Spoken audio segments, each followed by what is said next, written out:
Om Ajnanatimirandasya Gnananjana Shalakaya Chakshurunmilitam Yena Tasmai Shri Guruve Namah Shri Chaitanya Manobhishtam Staptitam Yena Bhutale Swayam Rupa Kada Mahyam Dadati Swapadantikam Vandeham Shri Guru Shri Uttapadakamalam Shri Guru Vaishnavamscha Shri Rupam Sagrajatam Sagana Raghunathanvitam Tam Sajivam Sadvaitam Savadutam Parijan Sahitam Krishna Chaitanya Devam Shri Radha Krishna Padan Sahagana Lalita Shri Vishakamitamscha He Krishna Karuna Sindho Dheena Bandho Jagatpate Gopesha Gopika Kanta Radha Kanta Namostute Tapta Kanchana Gaurangi Radhe Vrindavaneshwari Vrishabhanustute Devi Pranamami Haripriye Vancha Kalpatarubhyascha Krupa Sindhobhya Evacha Patitanam Pavanebhyo Vaishnavibhyo Namo Namaha. Om Namo Vishnu Padaya Krishna Prasthaya Bhutale Srimate Yesi Bhakti Vedanta Swami Namaste Saraswati Deve Gauravani Pracharine Nirvishesha Shunyadi Paschatya Deshatarine Narayanam Namaskrityam Naran Chaiva Narottamam Devim Saraswatim Vyasam Tatho Jayam Udhirayet Nashtaprayeshu Bhadreshu Nityam Bhagavata Sevayam Bhagavati Uttama Shloke Bhaktir Bhavati Naishtike Om Namo Bhagavate Vasudevaya Om Namo Bhagavate Vasudevaya Om Namo Bhagavate Vasudevaya. Welcome devotees for today's reading of Srimad Bhagavatam. We are reading from Canto 1, Creation, Chapter 18, Maharaja Parikshit cursed by a Brahmin boy. Tannaha param punyam ashmavrutam artham akhyanam atyadbhutam yoga nishtam akhyaya ananta archita upanam parikshitam bhagavata abhiramam. Synonyms: tat, therefore, naha, onto us, param, supreme, punyam, purifying, ashmavrutartham, as it is, akhyanam, narration, ati, very, adbhutam, wonderful, yoga nishtam, compact in bhakti yoga, akhyayi, describe, ananta, the unlimited, archita, activities, upanam, full of, parikshitam, spoken to Parikshit Maharaj, Bhagavata, of the pure devotees, abhiramam, particularly very dear. Translation: thus, please narrate to us the narrations of unlimited, for they are purifying and supreme. They are spoken to Maharaja Parikshit and they are very dear to the pure devotees, being full of bhakti. So here, the sages of Naimisharanya, who have decided to undertake 1,000-year yajna, are speaking to Sukadeva Goswami. They're actually submitting to him and asking him to recite everything that he had recited to Parikshit Maharaj. So the purport by A.C. Bhaktivedanta Swami, Srila Prabhupada ki jai. What was spoken to Maharaja Parikshit and what is very dear to the pure devotees is Srimad Bhagavatam. Srimad Bhagavatam is mainly full of narrations of the activities of the Supreme Unlimited, and therefore it is the science of Bhakti Yoga, or the devotional service of Lord. Thus, it is Para, or Supreme, because although it is enriched with all knowledge and religion, it is specifically enriched with the devotional service of the Lord. So this is a very small purport. There is not much that I can read in it because of my poor fund of knowledge. There is not much I can speak about it either. So what I did was, I thought I will summarize all the verses until today and say a few words glorifying Srimad Bhagavatam. Mukam karoti vachalam pangom langaite girim yatkrupatamaham mande Shri Guru Dhinatarinam. I offer my respectful obeisances unto my spiritual master, the deliverer of the fallen souls. His mercy turns the dumb into eloquent speakers and enables the lame to cross mountains. I seek the blessings of all the Vaishnavas. I seek forgiveness for any transgressions I commit while speaking. So today's title of the topic is 6 Qualities of Bhagavat Katha. In this chapter, we are actually in the middle, particularly now in the middle of a very interesting conversation between the sages of Naimisharanya and Srila Sukadeva Goswami.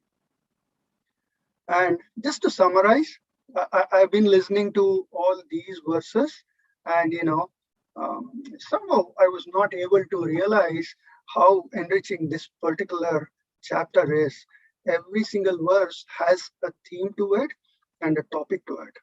So the first verse talks about the birth of Maharaja Parikshit.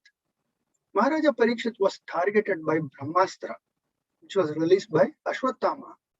But he was protected by the Lord, and he was not burned in the womb of his mother. However, when he was cursed by the Brahmin boy, the same Supreme Lord doesn't come to his protection, nor does Parikshit Maharaj ask for protection, because that was Krishna's design by which he would take the book form, Srimad Bhagavatam. Then the consciousness. Maharaja Parikshit's consciousness was one of Bhagavatya Arpitasya, which means being surrendered to the Lord. Hence, he was not in anxiety or he was not in fear that Takshaka is going to come and kill him because of the curse of the Brahmin boy. Can you imagine if we were under such a threat? I was under such a threat, what I would have been doing. I can't imagine how much bewildered I would be, and I would be running here and there, but without any purpose. Then the third verse actually talks about surrender and death.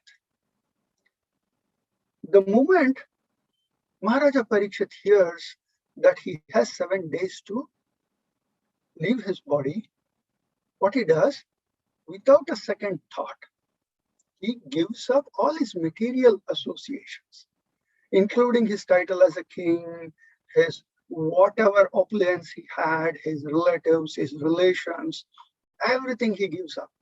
And the only thing he does is he goes and surrenders to Srila Sukadeva Goswami and becomes his disciple.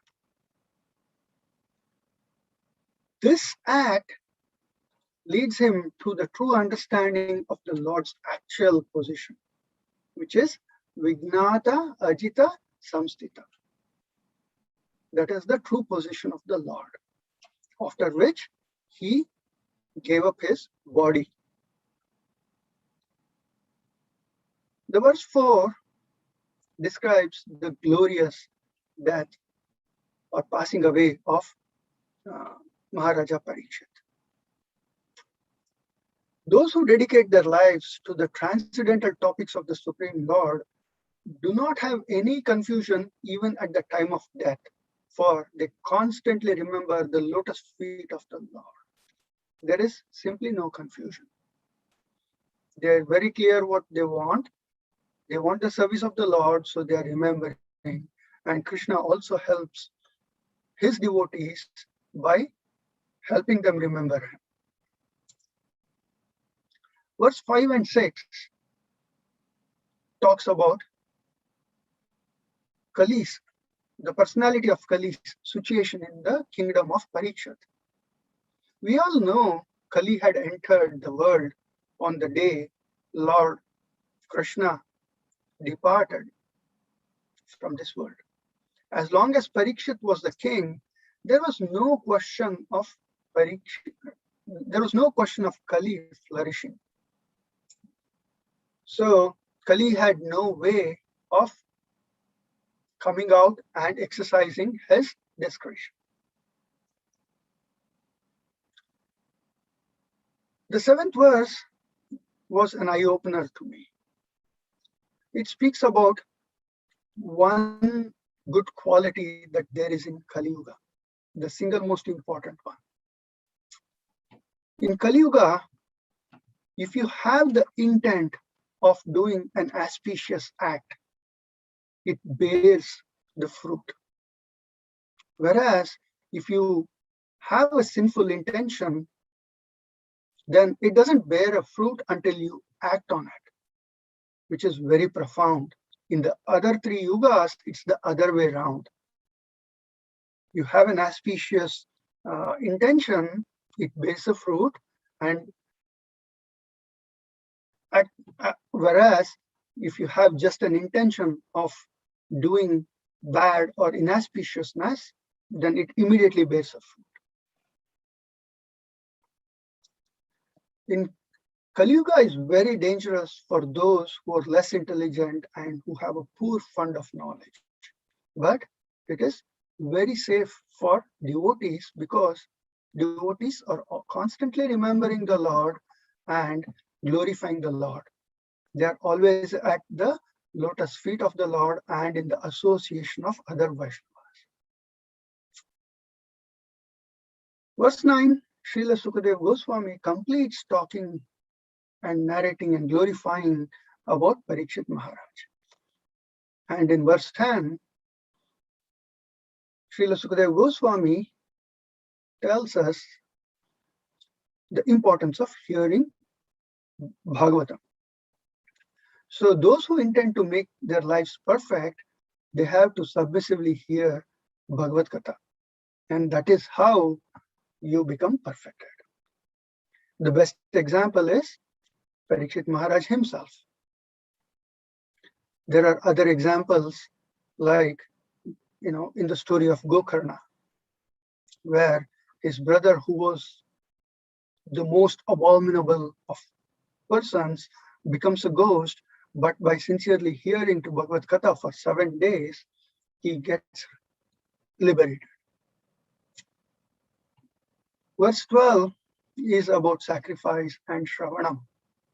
The sages of Naimisharanya state that the results of the fire sacrifice that they are doing has blackened their body, and they are very uncertain about the fruits. Whereas the intoxicating nectar of the lotus feet of Govinda in the form of Bhagavat Katha is very pleasing, and the results are very sure. The 13th verse talks about the power of Vaishnavasanga. Very important. Here in our temple also, we get the association of other devotees and senior Vaishnavas. We need to leverage it. We need to relish it. Even a moment of association of devotees of the Lord gives bhakti. And that cannot be compared to heaven, which is a result of fruitive activities, or liberation, which is a result of jnana. So devotees don't seek material benedictions, but they seek the association of Vaishnavas. When you start hearing to Bhagavat Katha, there is no end, and there is simply no satiation.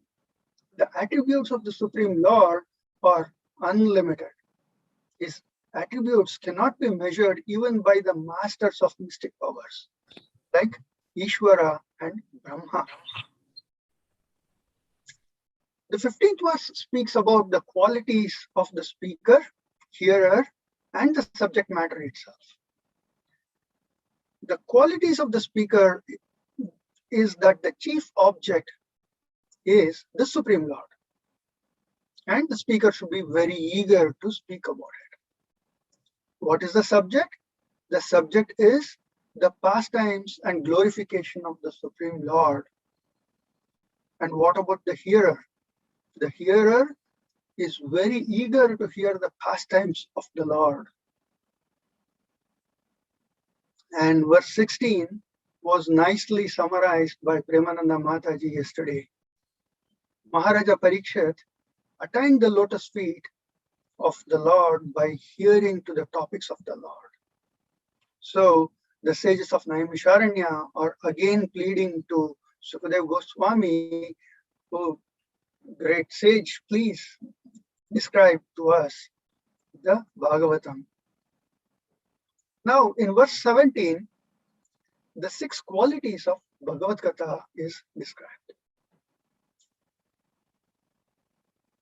The first quality is Param, which is supreme. Bhagavat Katha is supreme. Punyam, or purifying. One starts listening to Bhagavat Katha sincerely, slowly and steadily. The consciousness of such a person is purified.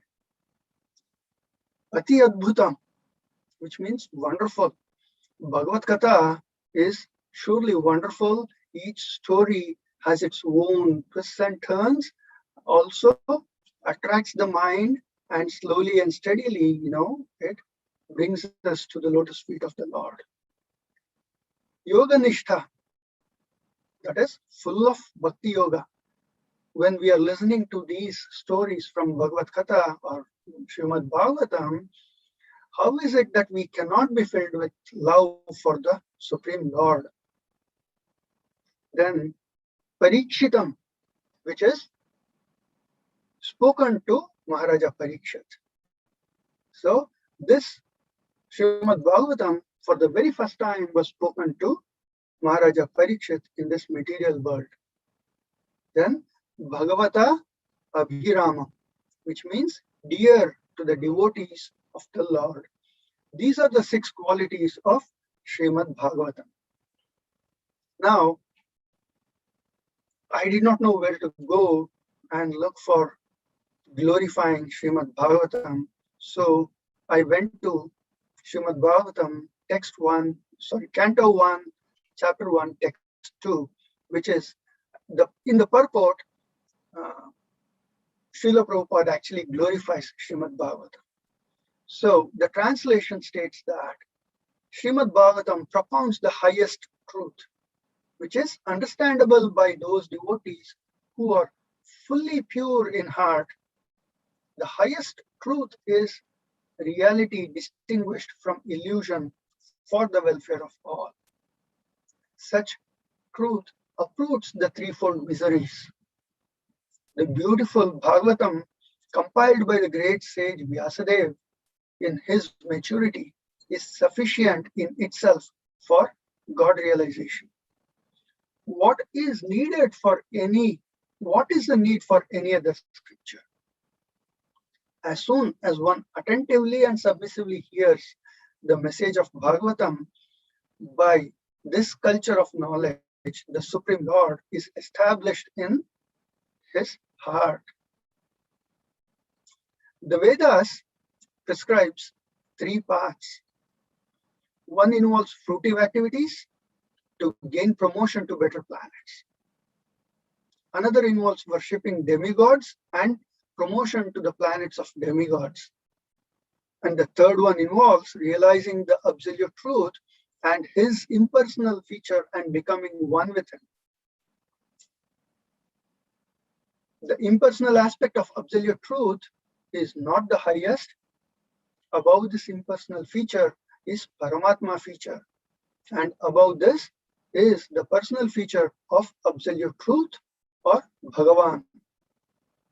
Srimad Bhagavatam gives information about absolute truth in his personal feature. It is higher than the impersonalist literatures and higher than the Gnana Kanda. It is still higher than Karma Kanda and higher than Upasana Kanda because it recommends the worship of the Supreme Personality of God, Bhagavan Sri Krishna. Srimad Bhagavatam is a personal commentation on Vedanta Sutra by Veda Vyasa himself. It was written in the maturity of his spiritual life through the mercy of his spiritual master Narada Muni. Reading of Srimad Bhagavatam was recommended by Lord Chaitanya Mahaprabhu. If one reads Srimad Bhagavatam, the Lord becomes fixed in the heart of the devotee immediately. The proper method for receiving this transcendental message is to hear submissively. One must be anxious to hear. That is the first qualification. Srimad Bhagavatam is meant to be heard from the beginning, chapter by chapter. It is like going up the stairs, gradually elevating. One should not jump chapters or read it in the middle randomly as if it is being read from mundane literature. Thank you, devotees. I have nothing more to say today. Hare Krishna, Krishna Krishna, Hare Hare, Hare Rama, Rama Rama, Hare Hare. If you have any comments, corrections, or any discussions, please bring it up. Hare.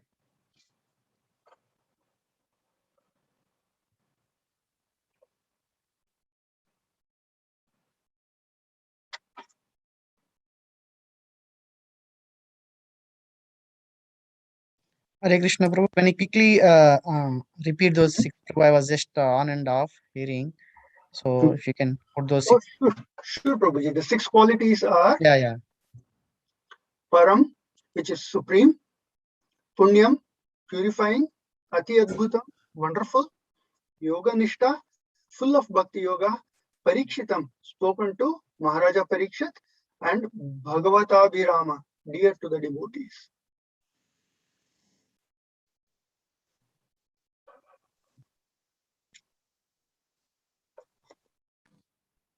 Prabhu, Hare Krishna. Hare Krishna, Prabhuji. So happy to hear releasing so nicely described about these 6 qualities and all. And I just wanted to know about the enthusiasm about Rupa Goswami says that no utsahat nishchaya dharyat, to utsaha, that enthusiasm. How to develop that enthusiasm more and more in hearing Srimad Bhagavatam. Yeah, Prabhuji, I wish I knew the answer for something like that. Maybe somebody, senior devotee here can mention that.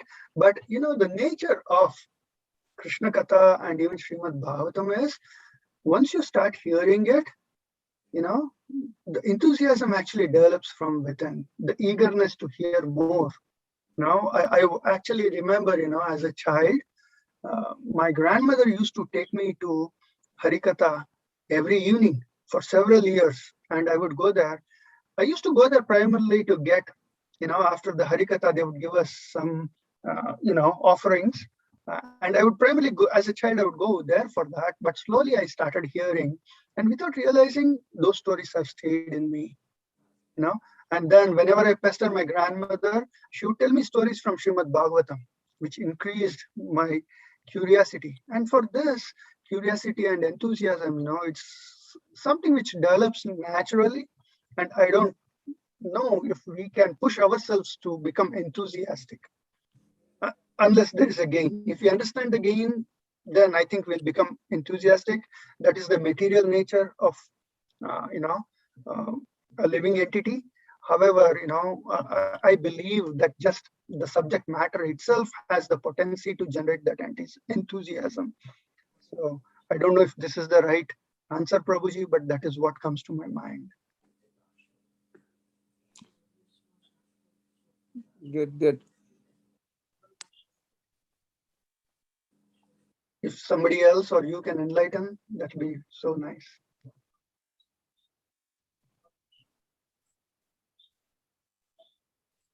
Sometimes we hear from someone and get more enthusiasm. Oh my God, so nice Harikatha. Sometimes someone speaks not so well, but no, get discouraged. So these things happen when you hear Bhagavatam from different devotees. So that is a main concern. Yeah, Prabhuji. My realization is when one speaks on Bhagavatam, particular sloka and particular chapter, particular matter, one has to stick on that. Should not go beyond that and speak something, make some other comments and reviews and speak out of the chapter. That gives some discouragement. So that is my understanding. I don't know. Yeah, Prabhuji, actually you bring up a nice point. The summary for verse 15 in this chapter actually speaks about that. The qualities of the speaker, the qualities of the hearer, and the subject matter. The consciousness of the speaker is very important. At the same time, the consciousness of the hearer is also very important. If the hearer is in very good consciousness, if Krishna Katha is being spoken, and whatever consciousness it is being spoken, it doesn't matter. Krishna Katha is Krishna Katha, and the hearer will get his message, and because that's the subject, and the purity of that subject, Lord's pastimes, and the object is the Lord, that cannot be changed by the consciousness of the speaker or the consciousness of the hearer. It is always going to be there. However, if the hearer is, in a good consciousness, and he's very eager, he's very enthusiastic, then he gets his message and he moves on. It's the same thing with the speaker.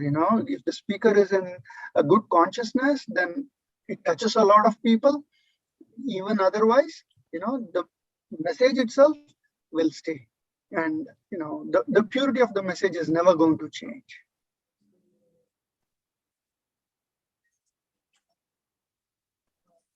So, any other comments? We have 3 more minutes.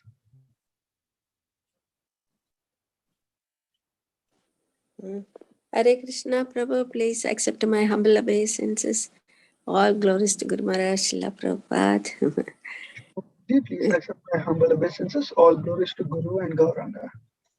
Thank you very much, Prabhuji, for beautifully summarizing the whole section so far.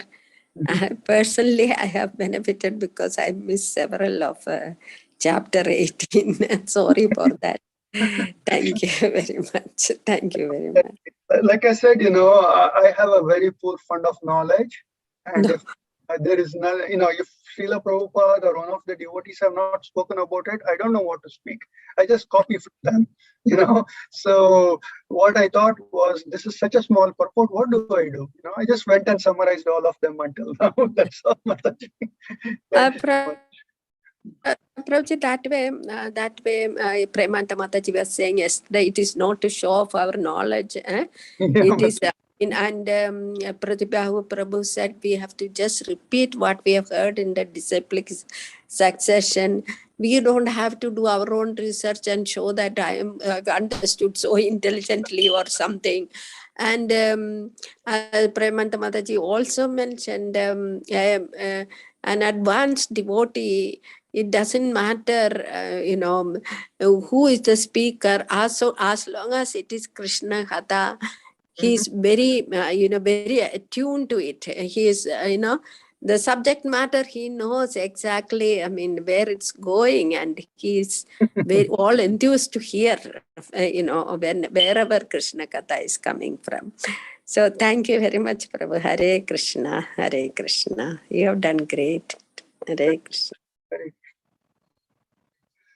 Okay, it's almost 8 o'clock. If there are no more comments or questions, I think we'll end the call here. Vancha kalpatarubhyascha kripa sindhu evacha patitanam pavanebhyo vaishnavebhyo namo namah ananta koti vaishnavanda ki jai.